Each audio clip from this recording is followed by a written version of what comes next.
What's up, y'all? What's up, y'all? My name is Lee. And today this video is a story time. So basically, this story is about a time where I was dating, I would say, dating this guy, and basically I didn't like him. I was not interested in him at all. It started out with him being interested in me. And like when he would come around, he would kind of talk about the things that he had. And all right, so Legend is making his grand appearance in this story time video. Yeah, Big Ledge. Say hey to the people, Ledge. So yeah, basically, when I met him through mutual friends. This was in 2009, before one of my little exes get on here and be like trying to figure out if this video is about them. Boy, pipe down. Anyway, so yeah, this was in 2009, and you know, basically, like when he would come around on some trying to be like, look at me. I wasn't interested. I had my eyes on something else, and it wasn't him. So he started telling my friends, oh yeah, put me in a game with your girl, such and such, you know, tell her I can do this and I can change her life, blah, blah, blah. Still not budging. So then him and I actually crossed paths in the club one night, and basically he did the same thing. His tactic was, you know, hey, I like you, I'm interested in you, I could change your life, I could do this for you, I could do that, blah, blah, blah. So I'm like, at this point, you know, he is like, that's what he want to do. Let's do it. Okay, so in the midst of, you know, we started talking, we started hanging out, and literally everything that he was saying, like he was talking big shit and he was backing it up. So he was like, oh, you know, you want to do this, you want to do that, let's do it, let's make it happen, blah, blah, blah. All right, cool. We like maybe 2.5 months into the situationship or dating or whatever you might call it, because again, I was not interested in him. That is the main thing that we need to remember in this scenario.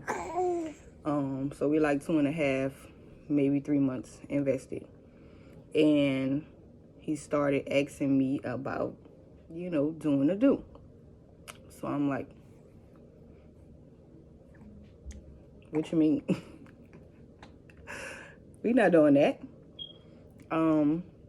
So at that point, all of the everything that he was doing came to a complete stop. He was like, oh, you ain't gonna do that, so we ain't gonna do this no more. Fine. You know, your tactic was approaching me on some, you know, that was the way you came off. I didn't ask you for that. I didn't ask you to do that. So that was your tactic. Whatever. All right, moving forward. You know, he just, you know, kept texting me and kept calling me, and, you know, you really gonna just let our situation go down the drain because you don't want to do that. Like, I'm not interested in doing that. We're not gonna do that. Like, that's what it is. Okay, so at this point, he's like just trying to wait it out to see if I'm gonna come around, I'm gonna change my mind, or if I'm gonna decide to give in, which I didn't. So, you know, one weekend we out in a club, me and my friends, we having a good time. He comes to the club where we at, because we went to the same club all the time. So he comes to the club where we at. He comes there with another woman.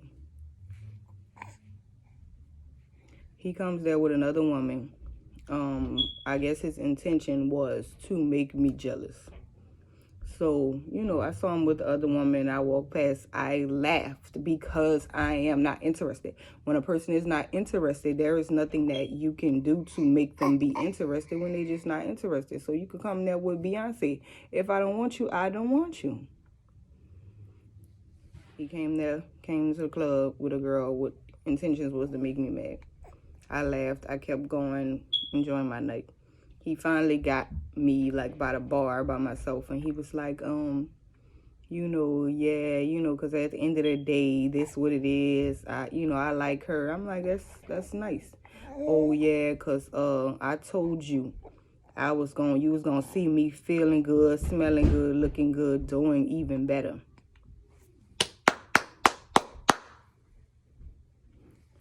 I'm like, okay, whatever.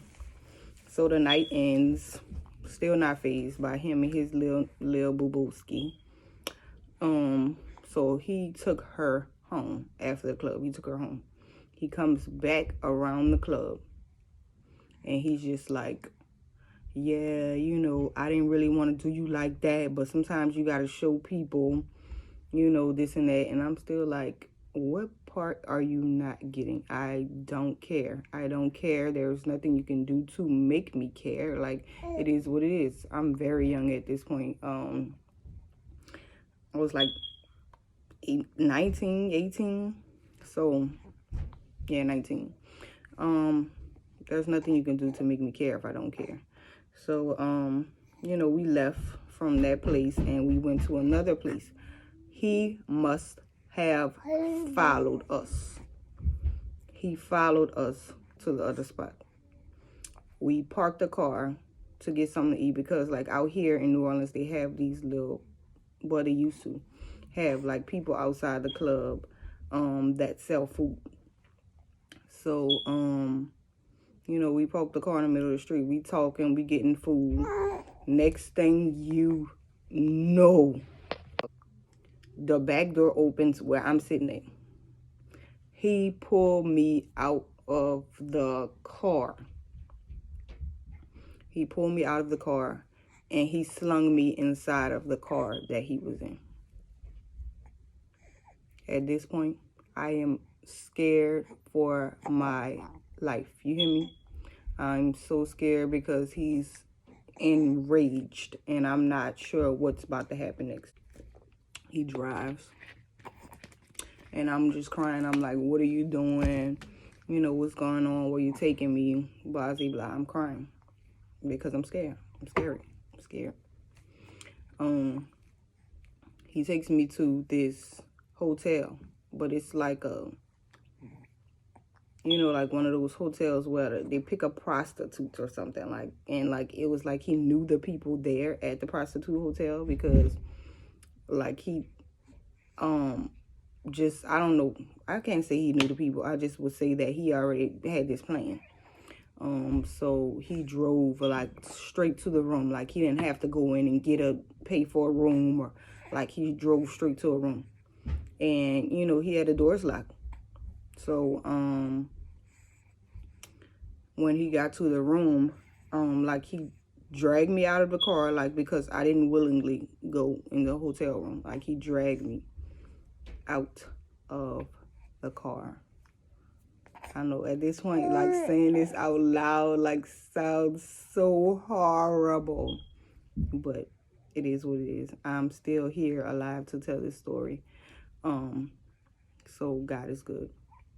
But he dragged me out of the car into the room, and the room had like 4 locks on the door. Like it was like a lock, like, and you know, he like slung me in the room and he went to like locking all these locks. And I'm like, what the hell is he about to do?